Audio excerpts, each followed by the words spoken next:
Welcome to Boundless Pursuit, a weekly podcast providing motivation, entertainment, and education to anglers and outdoorsmen. I hope that the stories you'll find here will encourage you to chase your passion more fervently, to open your mind to new opportunities and perspectives. Your engagement and feedback is critical to the growth of this show, and I would love to hear your suggestions on topics or potential guests. You can reach me at boundlesspursuitfishing@gmail.com or at my website, www.boundless-pursuit.com. That's where you'll find all related articles, media, and merchandise. Please remember, the show will gain traction from your support. Be sure to like, comment, and share this podcast to your friends and connections. I'm your host, David Graham. Now let's get on to today's episode.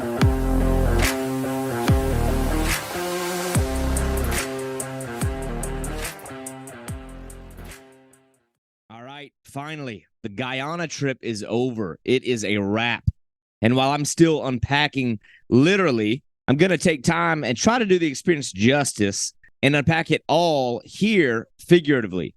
This experience as a whole was just incredible, to say the least. I'm going to try to avoid rambling on and on about just how awesome it was and try to give some real insight and information to anybody who wants to do this kind of trip specifically, or really insights that could be useful for any trip, any travel trip. But the travel, the landscape, the wildlife, the people, and the fishing. So in this episode, I will try to structure it accordingly to give the full picture of what someone else who might be interested in this kind of thing could expect. So I'm going to talk about the gear that I brought, my personal preparations, things that worked, things that I wish I would have brought or done differently, just all of that. And I'll try my very best to give as much detail as I can. Now, for those who've asked and those that are wondering, I booked my trip to Guyana to fish the Essequibo River through Adventure Guyanas. Now, that's Guyanas, Guianas. And you can see more of their information at adventureguyanas.com. And they've got a variety of offered tours around remote areas of Guyana. And they're run by this guy named Navin Roopnarine. And Navin, you can find him on Facebook. Navin, and Roopnarine is Roopnarain. And I mean, I researched my options here extensively over the course of years. And I recommend anyone who's thinking about doing a trip like this really not just cannonball into the decision. Understand the smoke and mirrors behind social media campaigns and advertisements on these trips.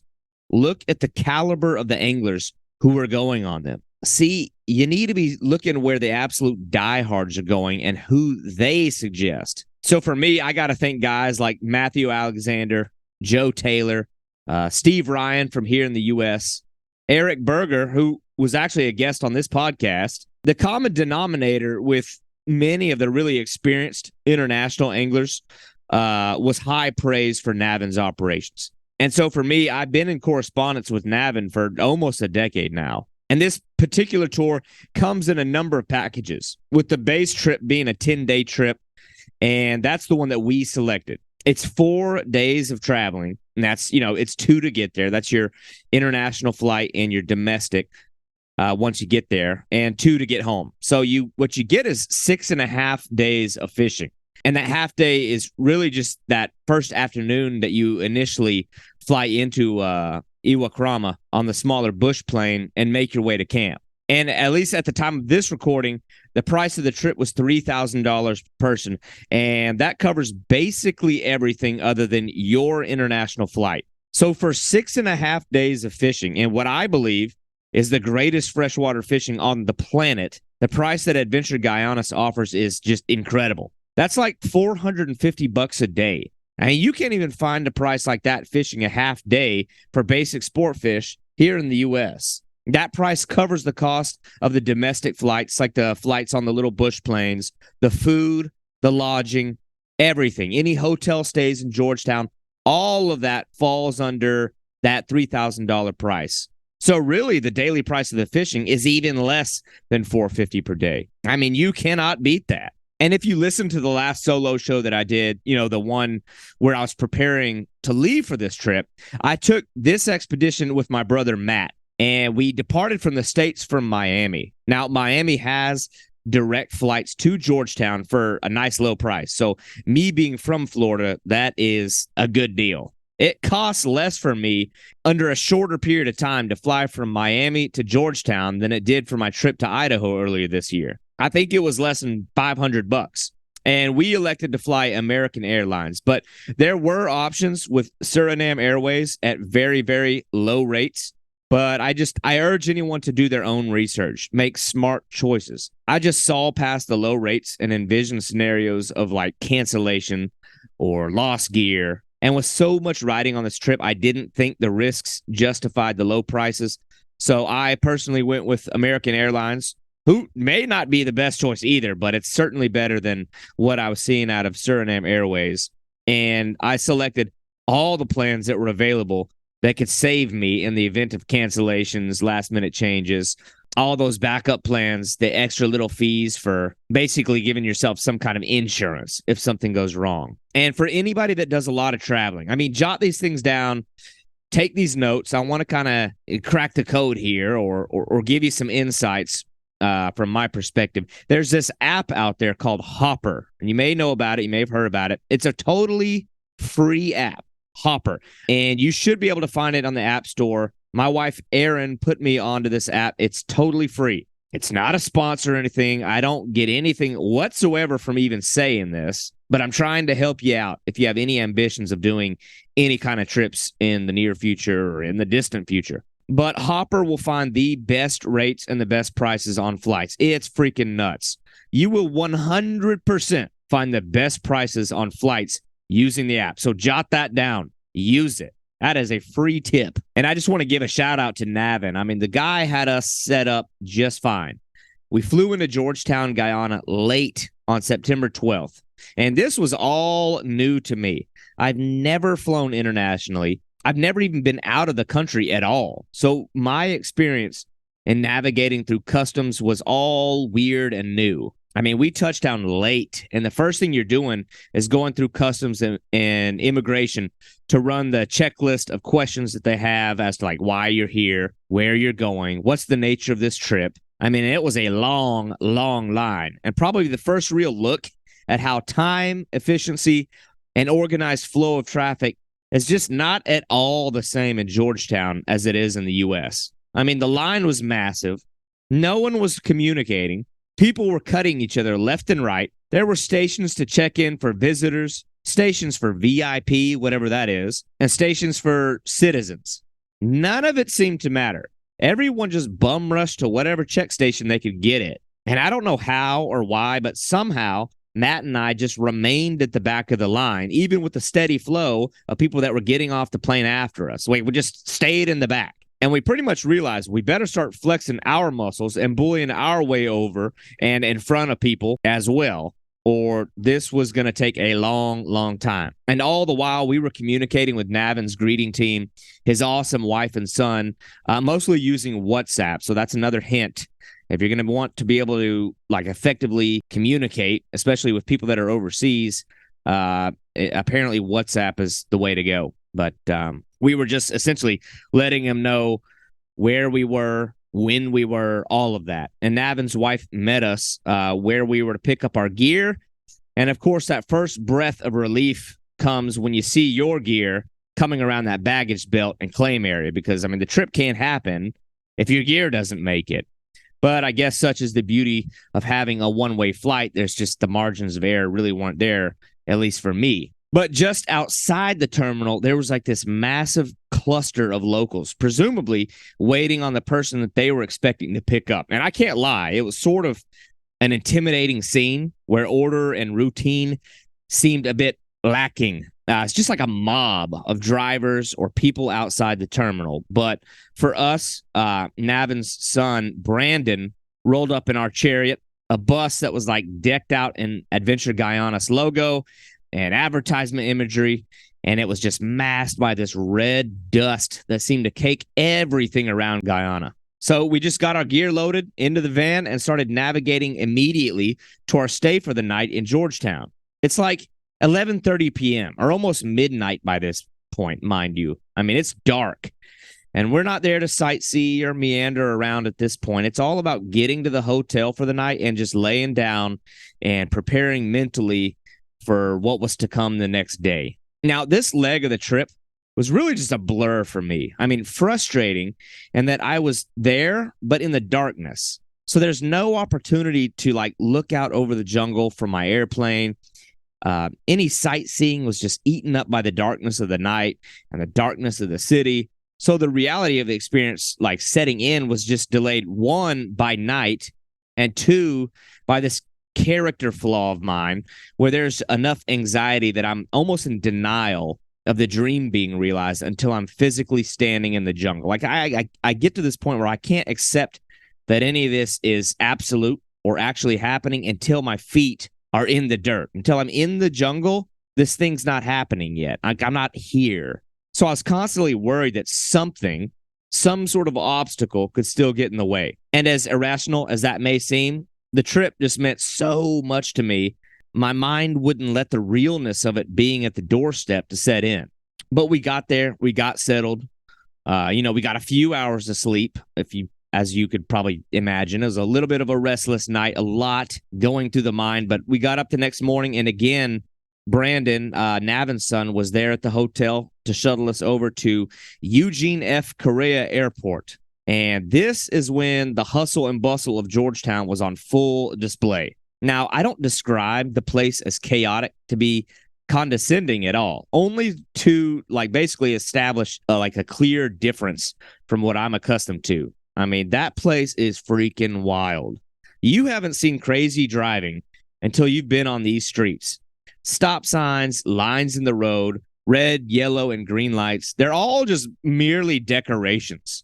There's absolutely no room for timidness or being indecisive behind the wheel in this place. I mean, cars were flying around on the wrong side of the road, cutting in, out, and around with no room to spare and reckless abandon. There's like this universal understanding of the chaos that was these streets, and it's straight up dog eat dog out there. I mean, you're traversing around donkeys pulling carts, stray dogs, kids, bicyclists, and pedestrians, weaving in and out of oncoming traffic like threading a needle. I cannot imagine a world or a scenario where local law enforcement ever gets traffic enforcement under control. I mean, it's just too far gone. But we made it. I mean, we got to the little airport, and now this is where like the little small bush planes that you see are. The little small planes that are transporting you into the jungle, landing on dirt airstrips. And it's like, it's weird. Like the entire progression of the trip, these places seem like these proverbial passages or levels that you had to pass, like these challenges and next step up to make it further into the trip. Like you had to pass these tests, like a game or a challenge. Anywhere that there were these series of checks and balances and you needed to be like checked in or on time, to me, just seemed like an opportunity for failure. Like, what if the plane doesn't work? What if they weren't expecting us? What if there was a breakdown of some sort, either in communication or mechanics? But it's also like a passing level, and each leg or level up that we did pass through only intensified this brewing excitement, where if I could just get past this or that, I'd be there. And this little airport was just so telling of the cultural differences between this place and home. It's like a microcosm of those differences. Man, like if you're the type who relies on things being absolute, detail-oriented, and on a tight schedule, you would have been sweating bullets in this place. It's like nothing seemed to be digital or in computers. Like all of our travel arrangements and agreement all felt word of mouth, and check-ins were like literally scribbled on scratch notebook paper. The customs desk seemed like they just grabbed some Joe off the street, slapped a name tag on him, and asked them to check people in. It didn't feel like it would work. But again, this isn't America, and it's disrespectful to project your American expectations onto a different way of life. And this is like a lens that can just be foggy and only cleared with a level of humility. We're here to embrace the whole experience, to accept new customs and appreciate new systems. And so I need to make mention of this and establish that because it's a critical tone that should really be taken in this conversation. Don't ever come from one place and lay the expectations of what you know upon those that are in the area that you don't. They had a system and it worked for them. And I'm happy to report it also worked for us because we got boarded. And man, I think that at the point that we got boarded on that little tiny plane, that's when the nervous, like, chrysalis hatched into butterflies in my stomach because this was the final move before being in the country. I mean, we're in the country, but we're like in the real parts of Guyana. So we got jam-packed into this little plane, and it was like this capsule that absolutely grabbed and held the South American heat and put it on you. I mean, we were wearing it, packed in there with about 300 pounds of dog food, personal items, stuff that the local communities would need, and our meager gear. We shared the tiny cabin with a few local families and then ultimately took to the sky. And gosh, man, I get excited now being able to actually talk about this, to relive it. I dreamt so long of the sight from that window. You have no idea. To watch the ground below, like, transition from city to small community to farmland to scarcely inhabited regions surrounded by progressively deeper tones of green. It was just indescribable. I turned my hat backwards just so I could get my face 4 inches closer to the window as the hints of civilization disappeared below and turned into this uniformed, deep carpet of green. It's like beyond description how incredible, just how big and how vast the jungles of the Amazon are. Like, you just can't get the perspective from a screen or the page in a book or a magazine. I mean, man, looking out over the sheer vastness of that jungle canopy, areas totally masked and concealed by layers of mist, it really stimulates the mind and the curiosity as to just how much of it has really been seen or known. And you start to kind of gain this acceptance to the ideas of mythical creatures and folklore that are told to you by the locals of things that reside there, like undiscovered. And I sat in my seat and I watched as many trees, creeks, and tributaries pass below me as I possibly could. And I couldn't help but smile and like just draw back into the memory bank to times as a child that I daydreamed of seeing it. This wasn't inspired in the last decade or by some other angler. This was a dream that was spawned in my early childhood with deep, impossible to describe meaningfulness. And so once we started to make that turn and we started making our descent and the canopy of the jungle started creeping closer to the landing gear, I could literally see the wheel well of the plane below my window. And at the right angle, we would see the shadow of the plane cast upon the trees and the vegetation below. I mean, it was just incredible. And it's critical to take in these life experiences through the lens of your eyeballs and not just a cell phone screen. And we ended up landing in the Fairview Amerindian Village on Iwakrama Airstrip. It's just this red dirt strip immediately adjacent to these like custom hand-built homes and schools on stilts. I mean, life here is hard and it's simple just the same. And stepping out onto that red dirt and being immersed in the pure atmosphere and the heat of that place was the first acceptance that I had that this trip was real. And now I'm actually here. And I mean, no sooner did the door open and we start stepping out, this crew of these Amerindian helpers immediately come upon us and start grabbing and loading our gear into this 4x4 vehicle. And so with no time to spare, we were just off into the bush. And it was just, I don't know, I'll never forget it. I mean, we're left with this like fleeting glimpse of local children playing outside at this humble schoolyard as we disappeared into this wall of green. And it was a pretty short but bumpy off-road session through the bush, and we arrived at the water's edge. And I'm sitting here just like grinning ear to ear where our boats are waiting, and immediately we got loaded up. It's just this bizarre thing where like there's no communication. We're hardly able to talk to these guys. It's like somehow they were expecting us to. We were just assuming they're the right people. It was just like this blind trust is given to these people to take us where we're supposed to go, to keep us safe, to get us, to our scheduled locations. And so my gear and Matt's and this just local Amerindian who needed a lift upriver all hopped into the boat. And so it was probably about an hour or so ride up the river in this like small aluminum boat outfitted with an old two-stroke 40 horse. But man, what a boat ride. I could eat up hours talking about the incredible landscapes here. These massive towering boulders shaped and weathered by time, water, and sand over millennia to be smooth and rounded giants. Like on the perimeter, the edges of the river, they stood there almost like taking a lifelike posture in and around the river system. And what was probably most impressive was just how enormous the jungle is alongside the river. I mean, it absolutely towers over you, vast and impenetrable. The riverbanks are just these colossal, towering walls of green. And you know there's this incredible biodiversity and life hiding within those walls. You can hear it. You can literally smell it. But the crazy thing was you could just seldom see anything. I mean, even at the jungle's base, down at the water's edge, there's this labyrinth of vines and underbrush. And so naturally constructed and firmly held, there's this pristine and undisturbed engineering to all of it, where the margins of the mighty river you're in, even in areas of like powerful and impressive rapids, has this zero erosion. And that is just a true sign of a healthy water system. And really just a short distance and not but one blind corner turn, and we caught a glimpse of free-range wild macaws flying overhead, just completely otherworldly. I mean, these are like the red and green macaws. We saw the blue and gold macaws.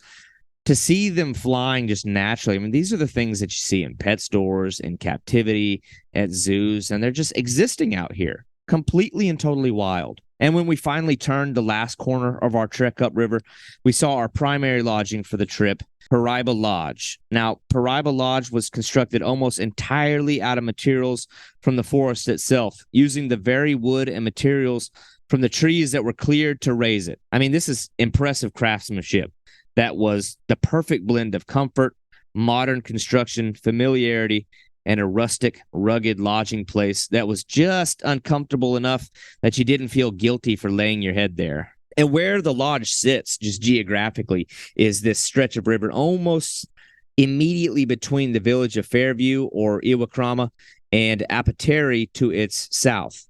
It's this unique stretch of river where like the main river twists and turns, but like splinters and spiders off into numerous creeks and arms that twist and turn off alongside, running parallel before ultimately tying back in. And a lot of the river like runs shallow and swift with these riffles and boulders that seem to hold an ambush predator in every current break, behind every rock, in all areas of slack water adjacent to the current seams. But we get to the lodge and we offloaded our gear and immediately started getting rigged and situated. But it was nice because waiting for us was this prepared meal made by an awesome host of Amerindian ladies. It was here that we first met the one that kind of seemed like the mama bear of the whole operation, this lady named Cillian.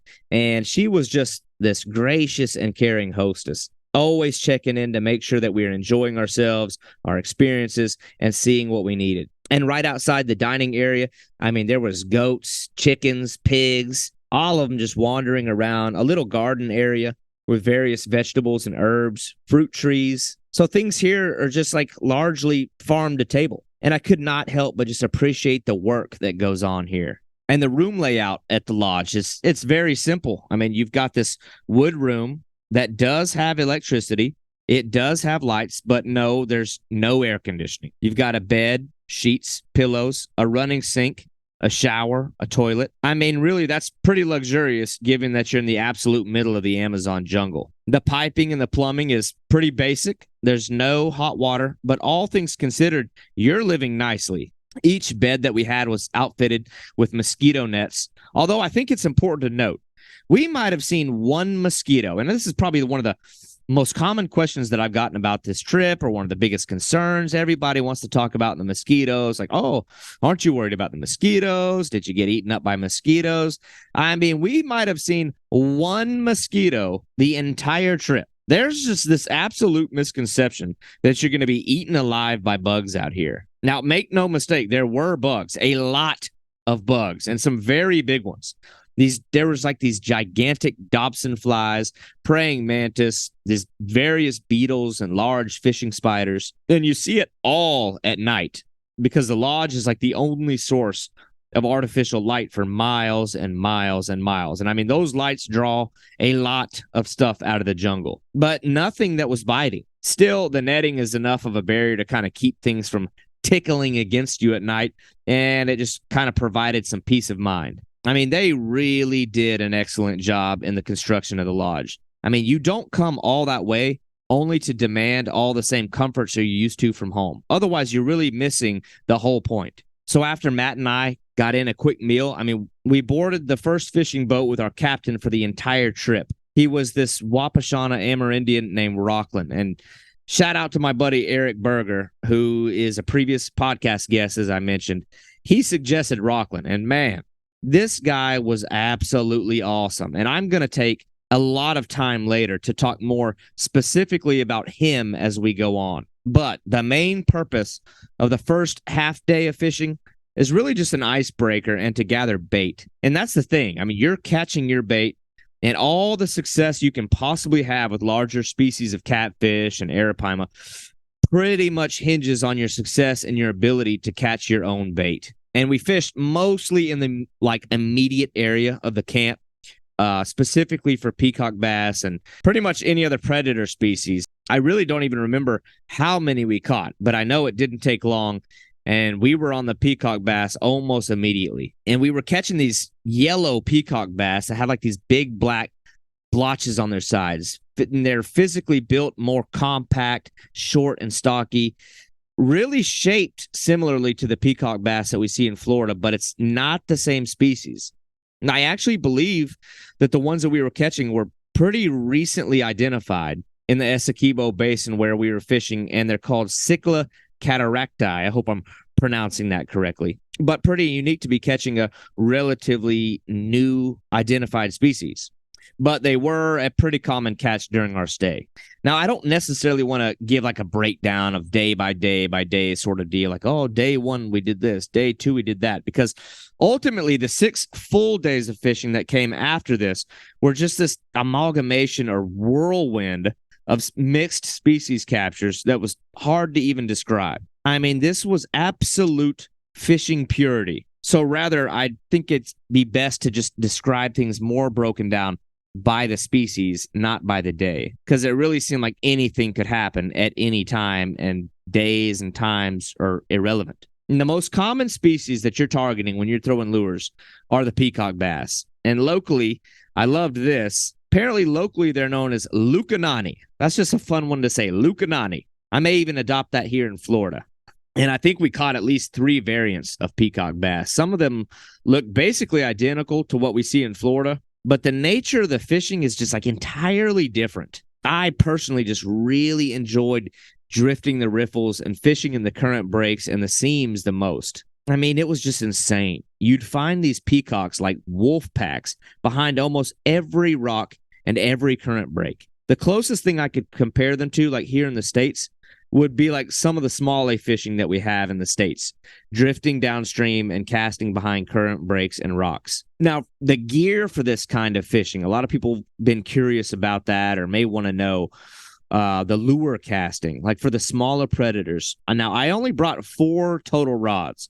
I brought 2 medium heavy rods and 2 kind of heavier boat style spinning rods. The rods that I was using for throwing the lures was really just like my inshore fishing gear that I use here in Florida when I'm fishing around the Everglades. I brought 7-foot medium heavy inshore style fishing setups, same thing I use for snook, and 5,000 size reels with 40-pound braided mainline. Now, because of the rocks, the limbs, and the teeth that many of this river's inhabitants have, it's imperative that you bring leader material. You do not want to go straight braid out here, or you're going to be losing a lot of hardware. And I was not trying to come down to Guyana to lose lures and hardware. The piranhas here can bite through almost anything. So what I did was I tied, before the trip, some of my preparation, I tied numerous, about 12-inch sections of tooth-proof wire leader. That's what it's called. You just look it up on Amazon, look it up at your local tackle store.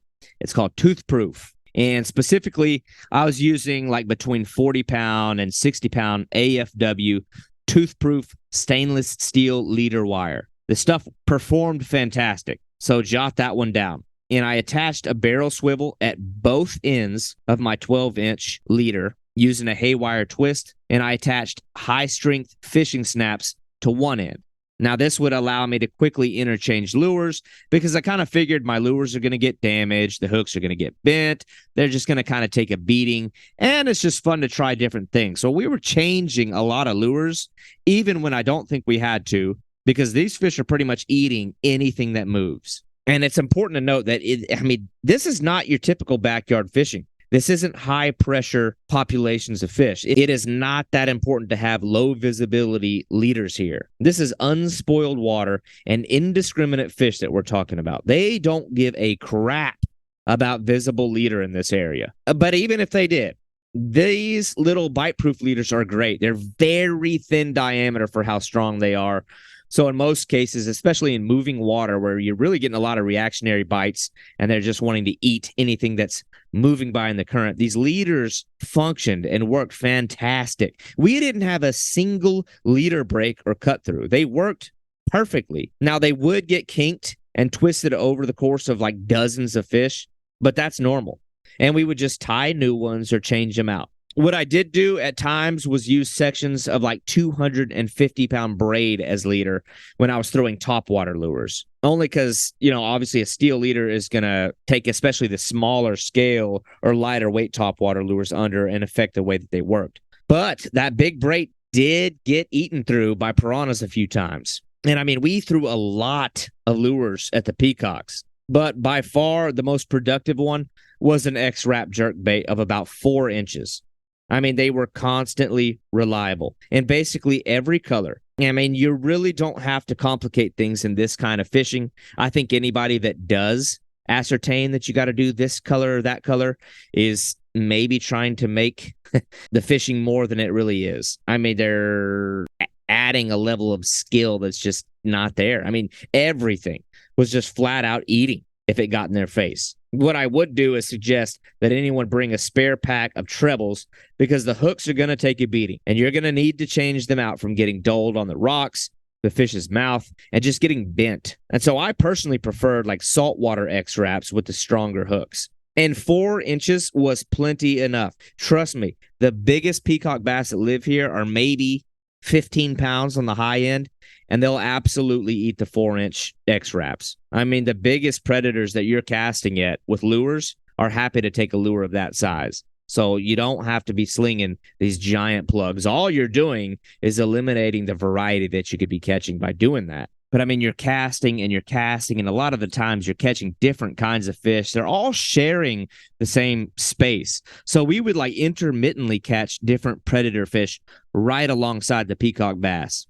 And maybe the most common was the ever-abundant populations of black piranhas. Now, this is really like a novelty catch because when you think about the Amazon, it's arguably the most recognized and iconic inhabitant of the waters. Like what the mosquitoes are to people talking about flying around outside of the water, the piranhas are the equivalent under the water. And you hear about packs of piranhas stripping an animal the size of a cow down to mere bone in a matter of minutes. And while such a tale is really not that far-fetched, the black piranhas are not really the recognized species. They're not the ones that are doing that. Generally, when you think of a ravenous pack of piranhas, you're thinking of the much smaller cousin, the red-belly piranhas. Now, we did find some of those, but where we were, the black piranhas were really the ones that were the dominant species.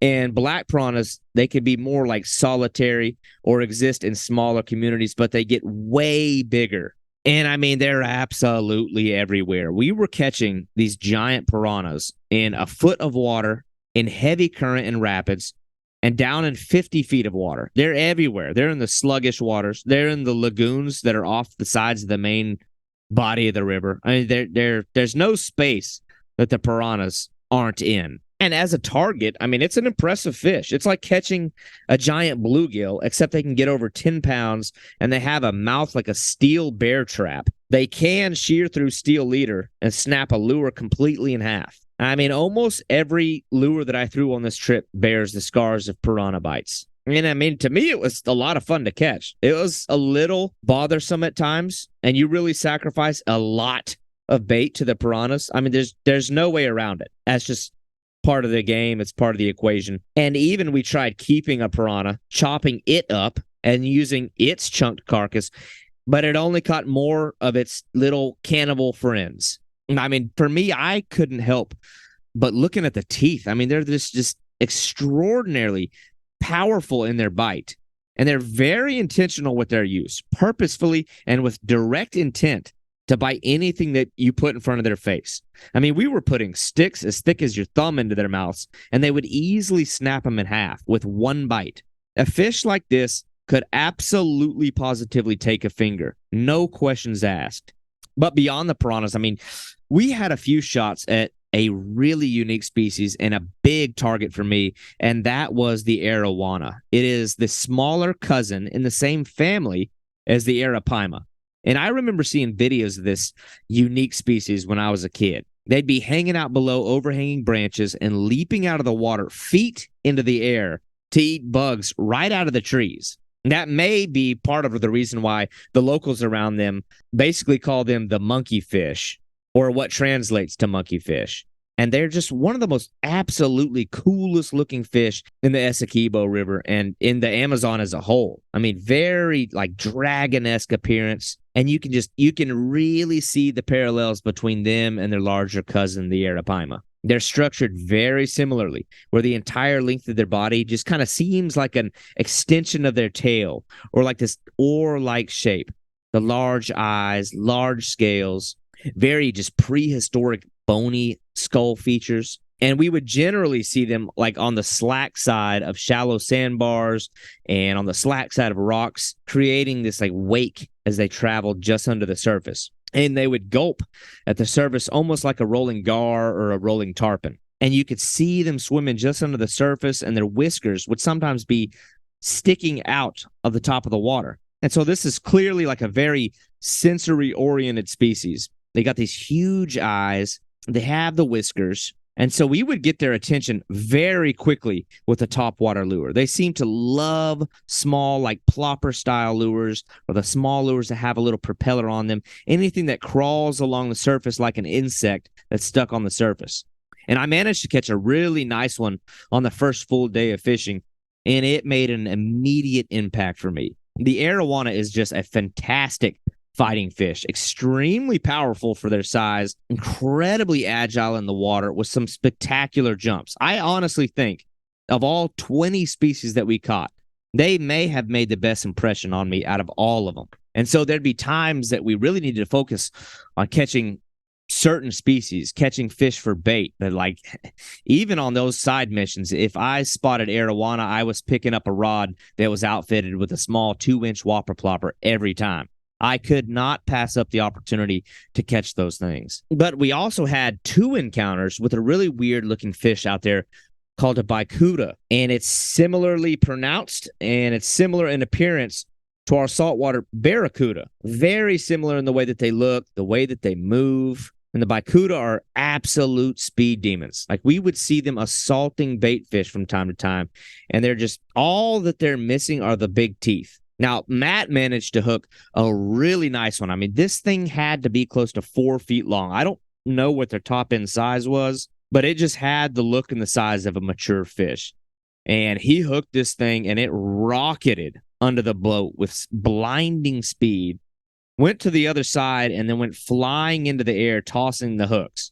The only one that we actually managed to catch was a little bitty teeny one that I caught. So I was a little disappointed we weren't able to like successfully capture a nice big mature one, but maybe that just gives me a reason to go back. I would have loved to had more chances at tangling with a big bicuda. And on a few occasions, we would catch these fish that look real similar to fish we see here in the U.S. We caught these fish that looked almost identical to a freshwater drum. I cannot remember what their actual name was, but I mean, they look basically identical to our freshwater drum here in the States. And Rockland, our Amerindian guide that was taking us everywhere, he was very happy to see these because apparently it's a favorite food fish. And I mean, we tossed during this trip all kinds of lures, inline spinners, deep diving crankbaits, suspending, shallow running X-Wraps. We were throwing things top water. I was throwing some inshore patterns like mirror lures and other twitch baits. But honestly, like I said, it really didn't seem to matter, like the color or the lure that was thrown, particularly when we were fishing in the faster moving waters. I mean, if you tossed a 4 to 5 inch anything that could handle the current, it was going to get eaten. It was cool, though. Like in a few areas, we did fish like calm water. And in those places, we favored casting at the bank where there was like tons of fallen timber and downed trees.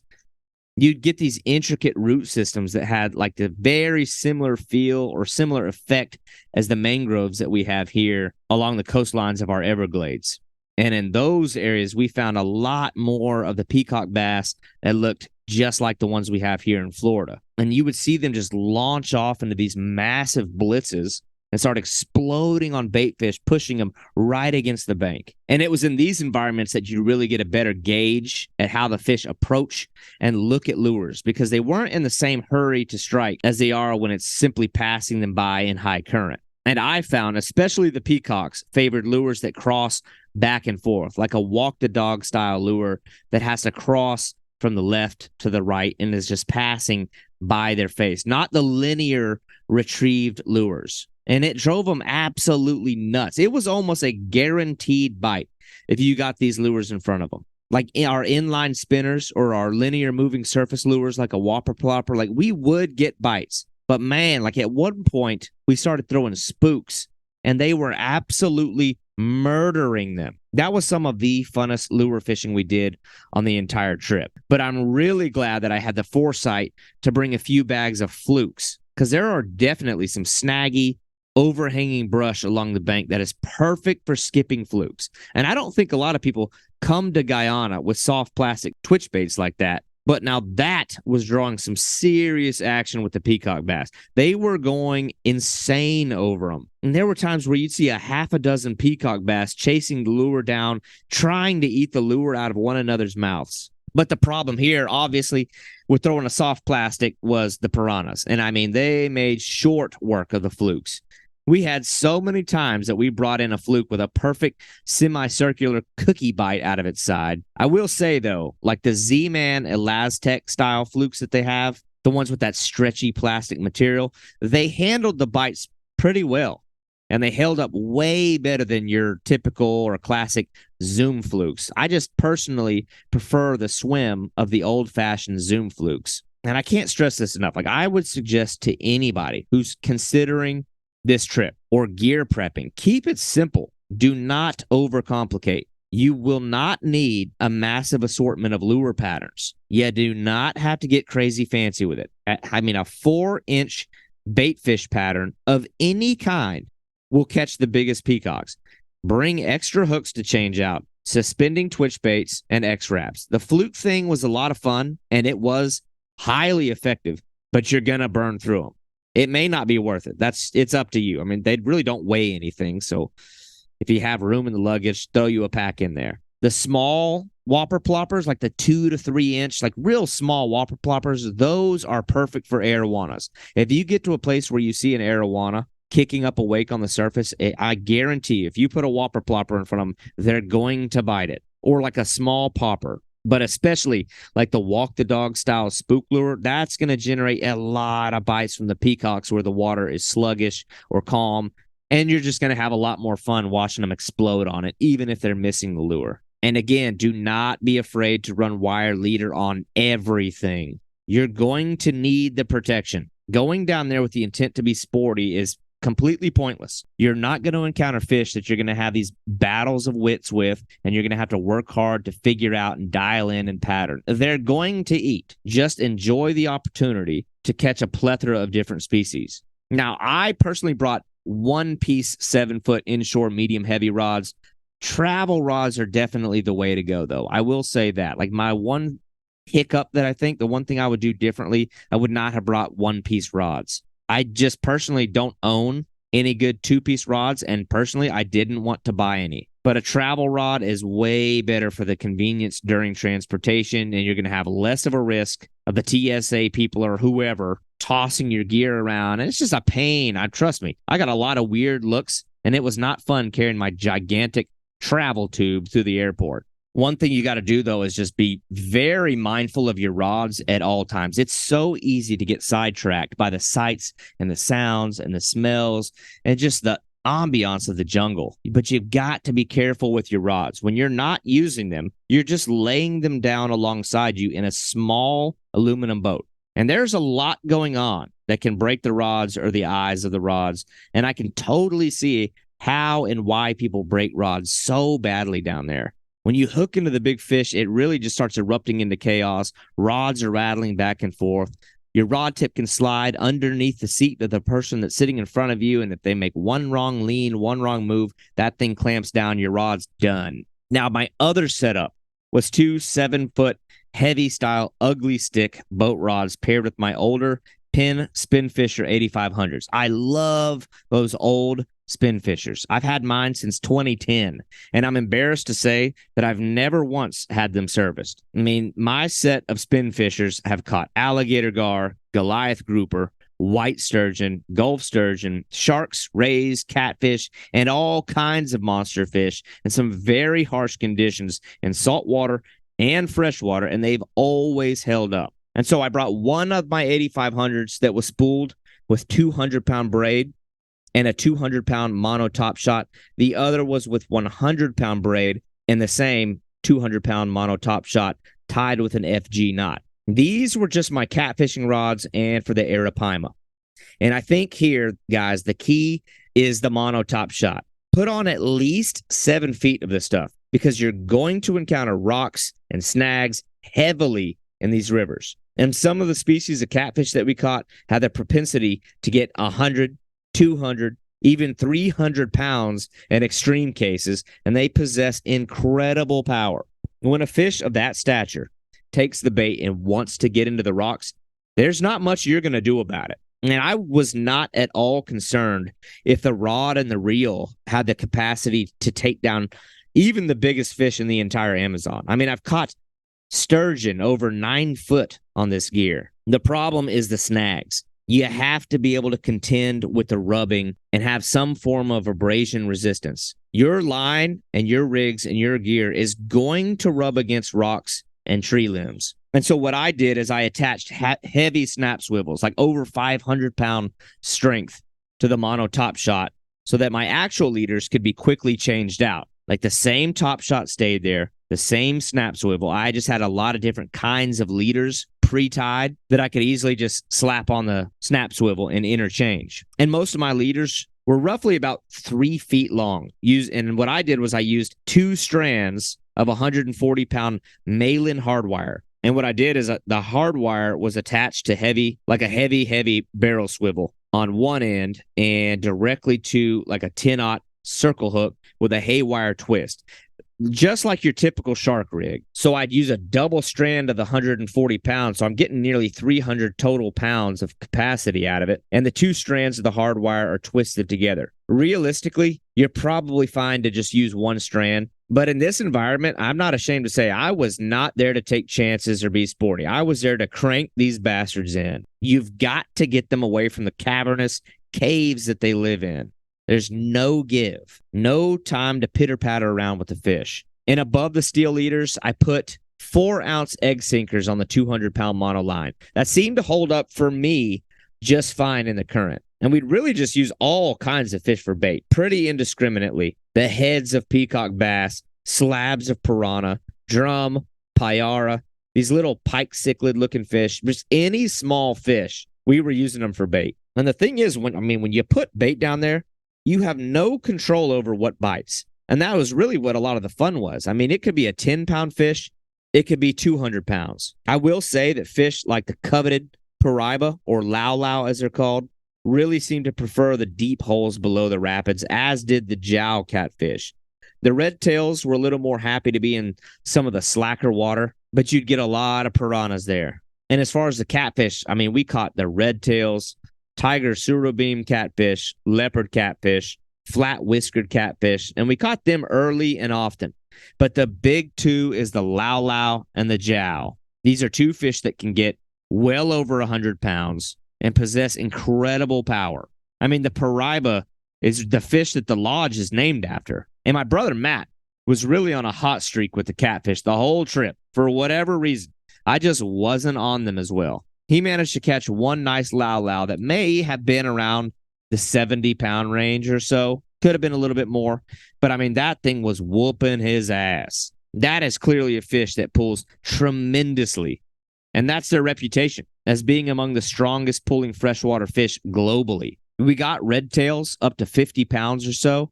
And they're a fish with tremendous character. They're loud, they're noisy, audibly grunting and croaking and making all these crazy noises. And it was kind of an easy one to know when you hooked them, because even in 40 feet of water, we'd hook these things and you could hear their grunts and their croaks echoing through the depths. And just tremendous colors, a real unique texture to their skin as well. They're like very rough and rugged and easy to grip. Not at all like the slimy catfish we have here in the U.S. But of all of them, the jow was the most elusive. I think many of these fish are more nocturnal, and we had our best luck with them in the early morning hours. I would have loved to have chased them during the night personally, but the jow just, for whatever reason, it eluded us for the entire trip until the final day before we got one. They're not the prettiest or the flashiest looking fish, but they're just absolute bulldogs. I would relate them a lot to our flatheads here in the U.S. They really favored the moving water and heavy cover, and they even had some similarities in their appearance. Just think of like a stockier, more robust flathead with like a yellow mouth. What I had a lot of fun with was the bycatch. Like when we were bait fishing for the catfish, anything can happen. And most unique was probably the payara or the vampire fish. And we realized pretty quickly that in virtually every deep hole below the current or the rapids, there were schools of payara. Some of them were really, really big, and they ran thick. When we would vertically drop our baits below the boat straight down, if you'd crank the bait up just about 5 feet or so off the bottom, it was just like clockwork, almost automatic. You'd get some bites on bottom, but rest assured, if you're sitting there vertically dropped, if you make about 5 cranks up, you're going to hook into a payara. And they were just smoking every single bait repeatedly. Like if you found one, you're on all of them. But what we did find very quickly is that circle hooks just really don't work that well for them. We did catch them on circles, but I think circle hooks just don't favor fish with toothy mouths like this, because the circle hook has got to follow the path of the lead line around the corner of the mouth. And I say the same thing with people that try to use circle hooks on like a fish like an alligator gar. If your lead line is between two of the teeth further up the jaw, the hook's going to travel to the path of that part of the jaw. It's not going to go to the corner of the mouth. So what we did is we switched to like a heavier J hooks, like heavy bait style hooks, bait holder hooks. And we started setting on them. And we had way better hookup ratios. Still, this is just a species that's notoriously difficult to hook and infamous for throwing hooks, almost like a juvenile tarpon with these massive fangs. I mean, the payara has got to be one of the gnarliest, most vicious-looking fish on the planet in fresh or salt water.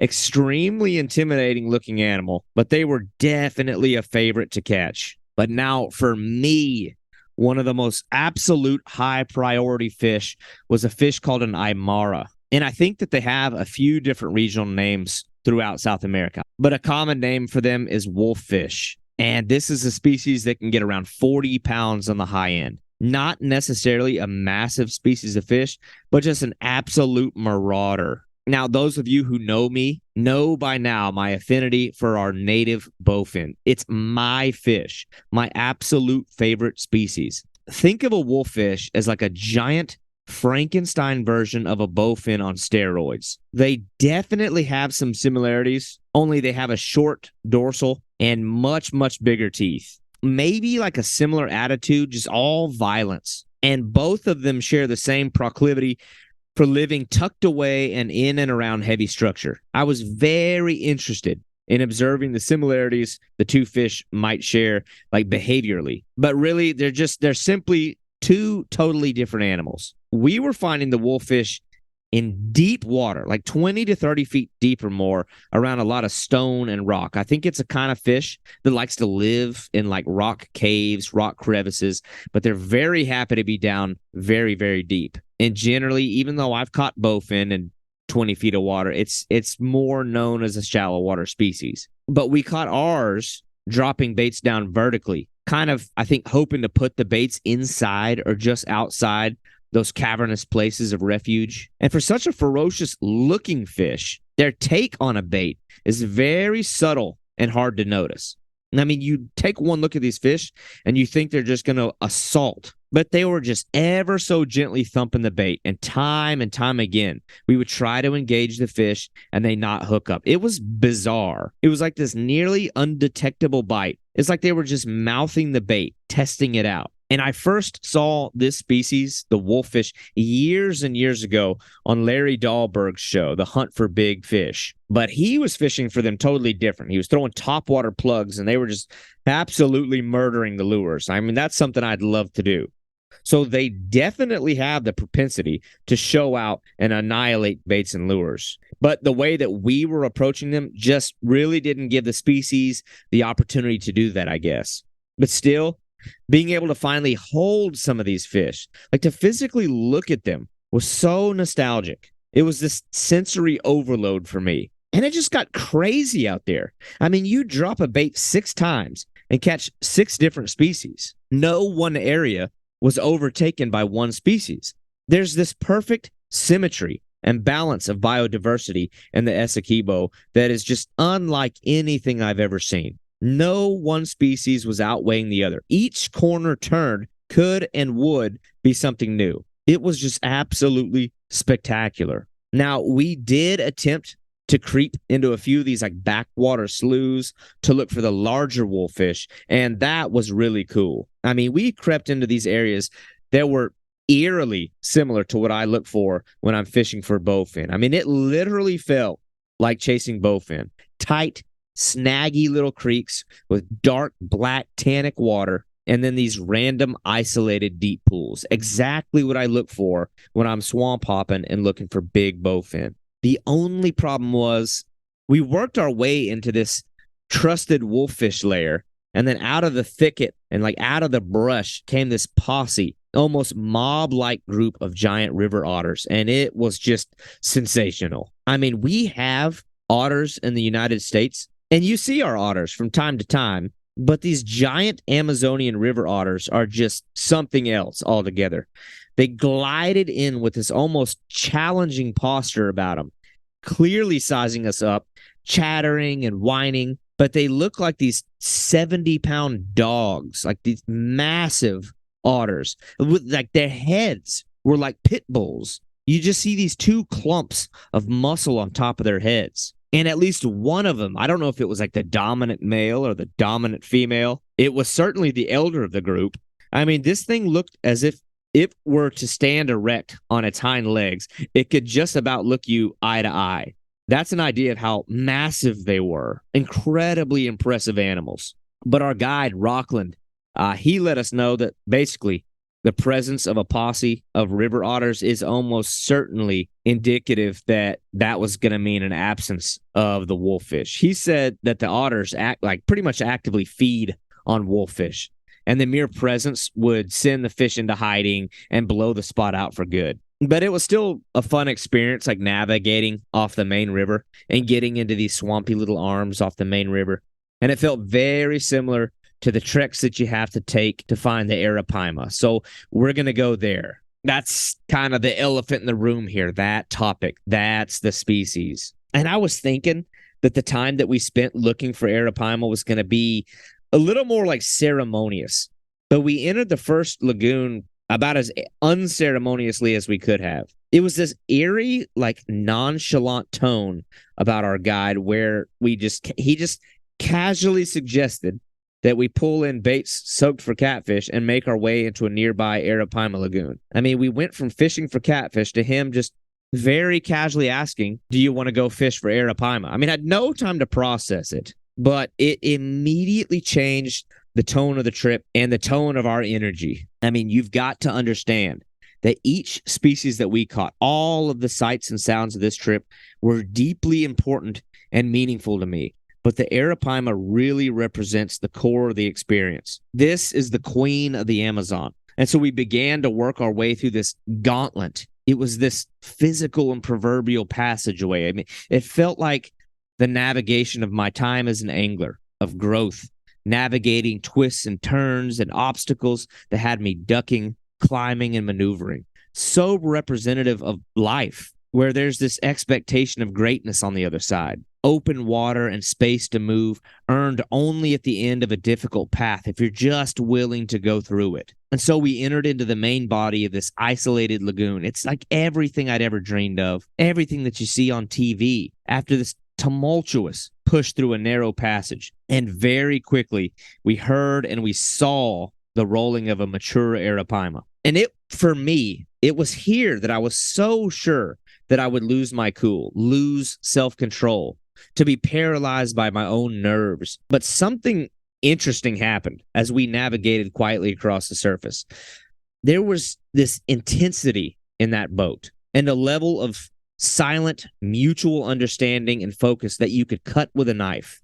I've never been so keyed in and on task behind a rod and a reel as I was in that lagoon, knowing that focus and performance had to be 100%. There was no nervous shaking, no heavy breathing. I hardly breathed at all. And finally, Rockland, our guide, indicated the presence of a nearby arapaima before I directed my attention toward a subtle swell when I saw this faint glow of a gigantic fish gliding just below the surface. It was my first glimpse of the largest scaled freshwater fish on the planet, and it rose to gulp air almost identical to what is seen from an alligator gar. And I launched a free-lined, weightless rig with the head of a peacock bass right on it, right into its path, perfect and precise, right where it needed to be, and yet no eat. We followed this course of action for about 30 minutes, casting at rising fish to no avail. This silent search pattern,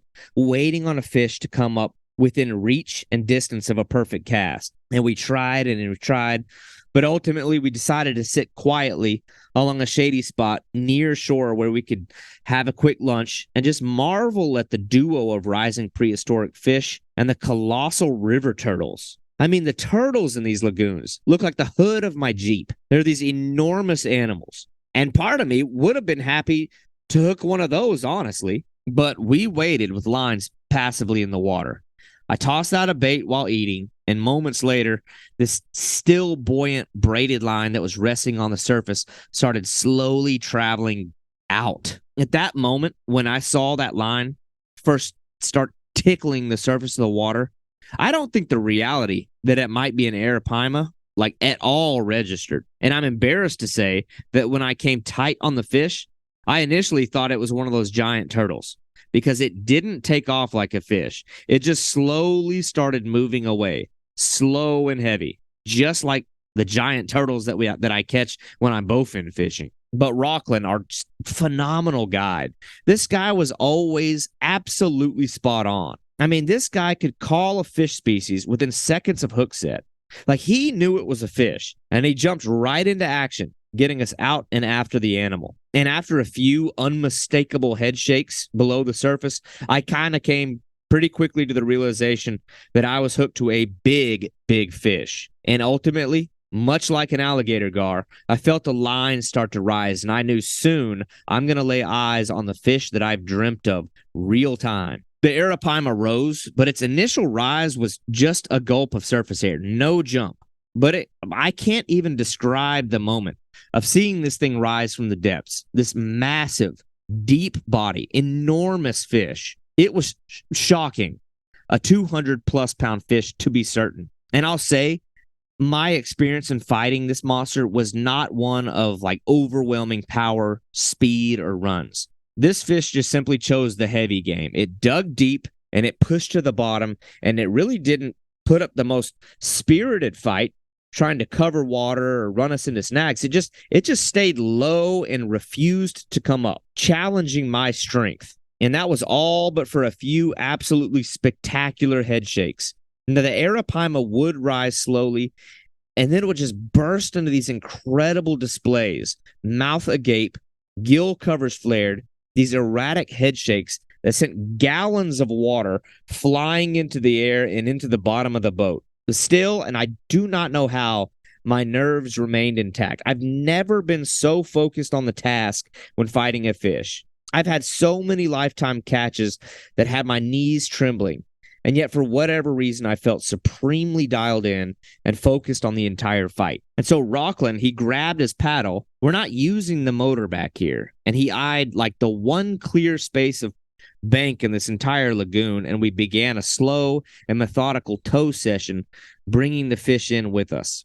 And it came with an ominous willingness. It was as though it was intentionally submitting to a shallow water, no holds barred war at our hands. And she gave it to us. We got to shallow water, and Rockland gave commands. I mean, the guy took over. He instructed me to hop out, and this thing started ragdolling Rockland and I like we were children. There'd be like these moments of like false submission that would lull you into a rest before she'd inexplicably explode into instantaneous bursts of speed and power. But each effort was just simply drawing more and more out of her until we finally had the fish contained. We shot a few short bursts of photos, retrieved our rig, and sent her on our way. And for me, at that point, the trip was basically done. I didn't need anything else. This was really the height, like, accomplishment for me as an angler. I mean, I tied my own custom rigs for this endeavor.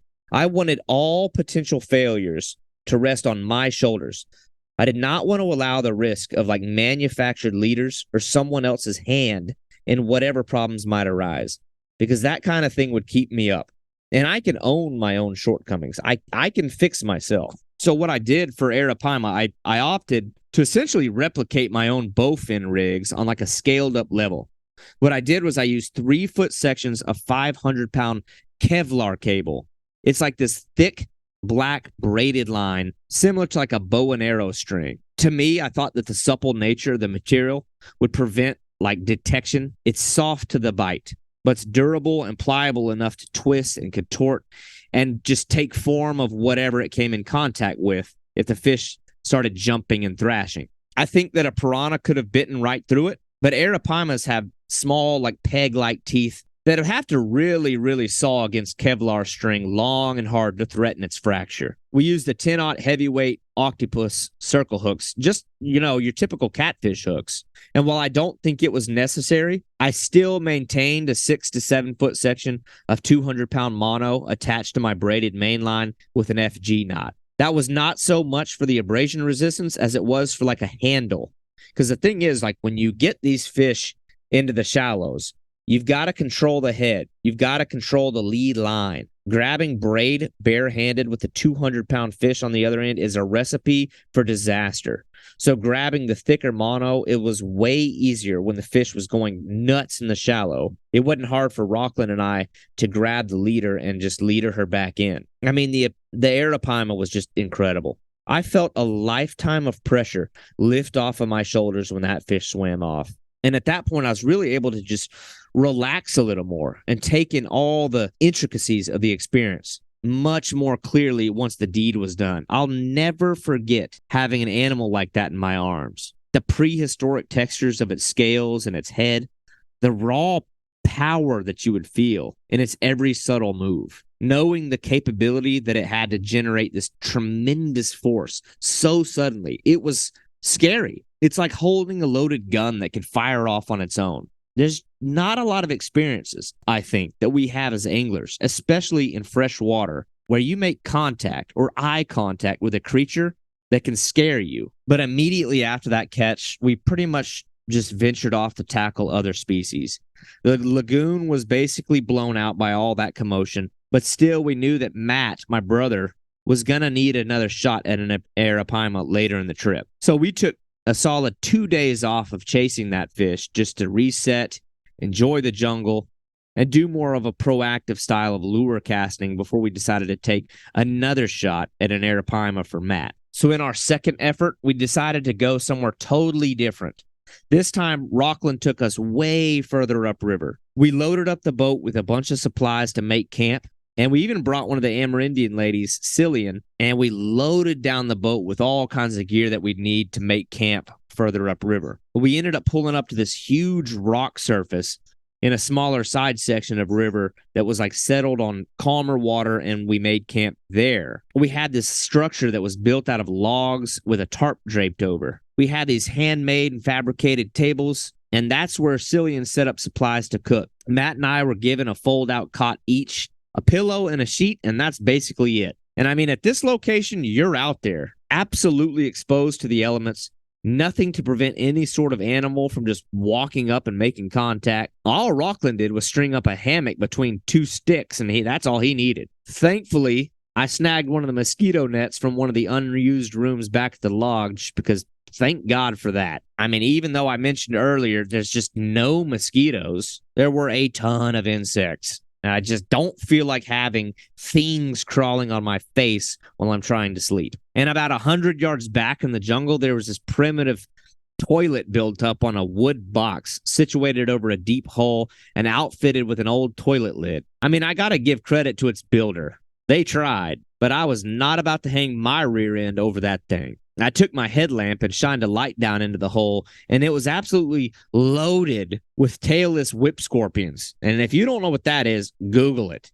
Just envision a gigantic black spider from hell with foot-long leg span and little demonic claws. I ain't sitting on that. Just in front of the camp, we were able to catch peacock bass, small wolffish, these little pike cichlid-looking fish right at the water's edge. And I mean, we'd catch them and just walk them straight up into our little structure and immediately throw them in a skillet and eat them within minutes after catching them. But the great thing about this camp, and what's so important about it, is that it was closer to some of the more established Arapaima lakes. And so we headed out after a short meal into the lair of the Arapaima once more, focused on getting Matt on a fish. And the water out here was much bigger, much more open and vast than the little tiny lagoon that I had caught my fish in. And Rockland, our guide, he was just so acute, so in tune with the surface of the water. I mean, the entire trip, I had my fancy glare-reducing polarized sunglasses on, looking for fish, and he just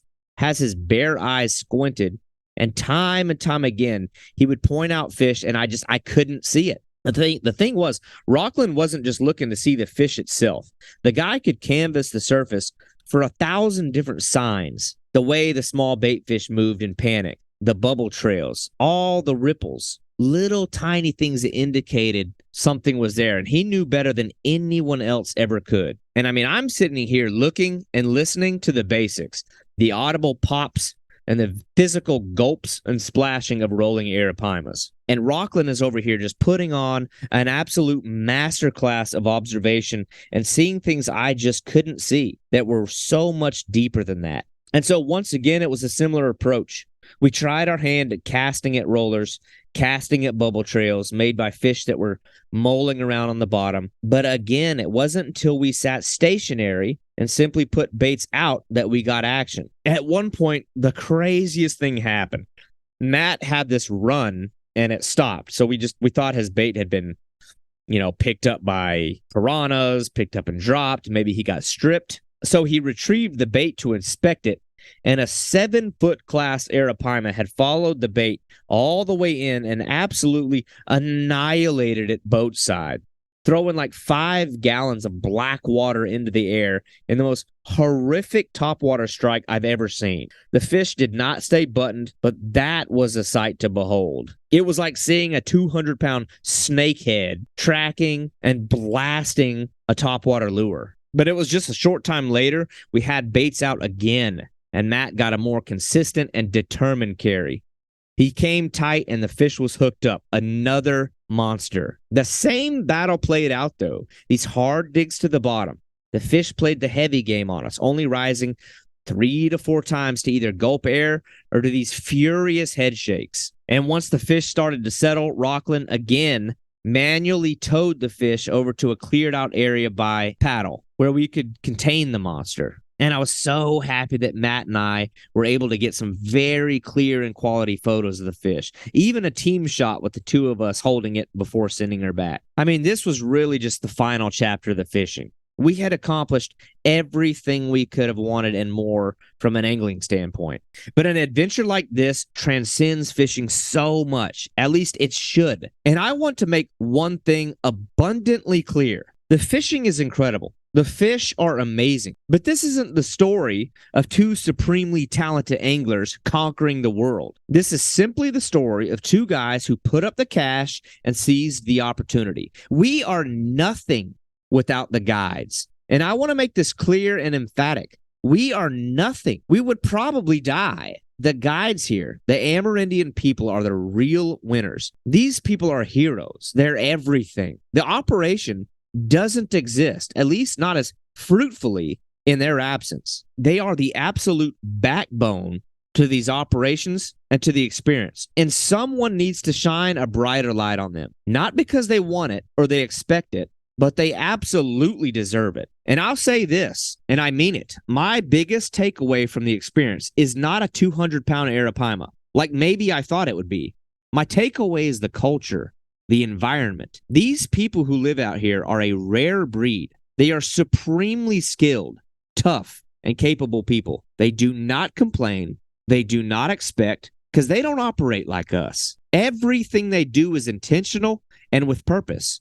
Absolute clear vision and absolute humility at the purest level. And my piece of this needed to be intentional as well. Fishermen need to get out of their own head and understand that when you show up here, you're an ambassador of your neighborhood, your country, your family, and your people. Anyone traveling here should take time and time again to show appreciation, humility, and respect. Deep respect to these people. Without them, you're nothing. You're lost. You're at the peril of certain death if you're out there without them and no direction. Remember that. Rockland didn't care one way or another if we gave back, if we said thanks, smiled, or frowned. At least he sure didn't show it. He was doing a job. He had a task. Still, I'm not out there to be carried or to sit on my ass and be chauffeured. Even though they're willing to do that, they will carry you. And I wanted very deeply to be a part of the process. I wanted to be part of the machine, a contributor, a student, someone that's coachable and quiet and willing to listen and learn. If you approach this kind of trip from that angle, I feel that you can be impacted deeper than you know. I hate the idea that folks might embark on such a trip and miss that point and miss that opportunity, that they might demonstrate distastefulness, a lack of appreciation, or be rude to these folks. I'm sure it happens. I don't know if he cares. He's going back home to a house he or someone he knows probably built by hand, and he's living his life. But that was the trip. We loaded up our plane, and once again, surrounded by essentials that local villages needed, our needs were secondary to the delivery route. We must have stopped at 3 different remote villages on dirt airstrips to drop off supplies, laundry baskets taped together with puppies inside, feed for animals, mechanical parts, clothes, and more. Half the village population on the airstrip waiting to send or receive goods. Folks with nothing but what they need. These are hard people. And I leave there and I come back to what we have fulfilled and understanding that my room to complain is all the smaller. I cannot wait to travel again. What a journey. I hope other folks will seize the chance to do something similar. I mean, there just comes a point where you have to be willing to be reckless enough to just kind of go. I mean, I work in a factory. I am a normal dude. I guarantee you that if you're listening, you probably have the price of the trip and unused items and junk laying in your garage right now, or half the price. Give up your daily or weekly pack of cigarettes or whatever your Achilles heel is, energy drinks. Nickel and dime your way to it.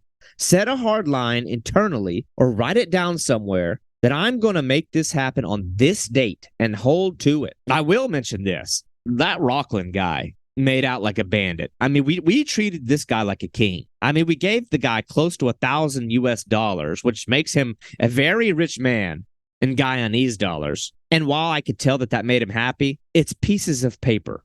We gave the guy 2 different rod and reel combos, high-end rod and reel combos, 1,000 yards of 100-pound braided line, about another 300 yards of 60-pound braided line, a whole assortment of brand new J-hooks and circle hooks, a half a dozen brand new lures, multi-tools, boga grips, things that he can use. Boy, he didn't show a lot of emotion this whole trip, but I could tell he liked that. That was some good stuff. It was practical. It's things that could help him live. I don't know what the next trip for me will be. I'm actually more eager now than before to go out and catch bowfin here locally. I've got some target species still to check off on this continent, and I think 2024 we'll probably see a trip to Quebec for big muskies. I mean, I think that's my big one. That's the one I want. But that's maybe as far as I go. But this trip will certainly not be my last overseas. I think it's merely a new starting point for me. More big journeys to come. Thank you for listening to Boundless Pursuit. Tune in each week as we bring stories and insight from uniquely talented anglers and outdoorsmen. And if you enjoyed this show, I want to hear from you. Be sure to leave a 5-star review, as this is going to drive the growth and exposure of this show. And if you have feedback or guest suggestions, I would love to hear from you. And you can reach me at boundlesspursuitfishing@gmail.com. For all other collections of media and contact information, please visit www.boundless-pursuit.com.